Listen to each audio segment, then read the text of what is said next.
How to turn on Amber Alerts iPhone. So go ahead and open your settings application.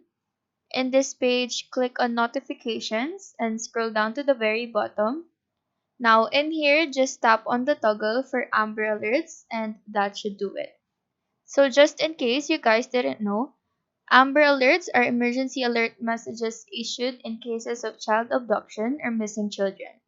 The term AMBER stands for America's Missing Broadcast Emergency Response. These alerts are designed to quickly and efficiently notify the public, including media outlets, law enforcement agencies, transportation departments, and the general public, about child abduction cases in the hope of locating the missing child and ensuring their safe return.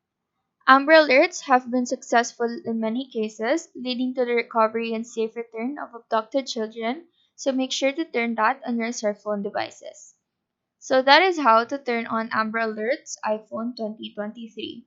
Do let us know if this video helped you out, and if you have any question, feel free to drop them down below. Thank you for watching and have a nice day.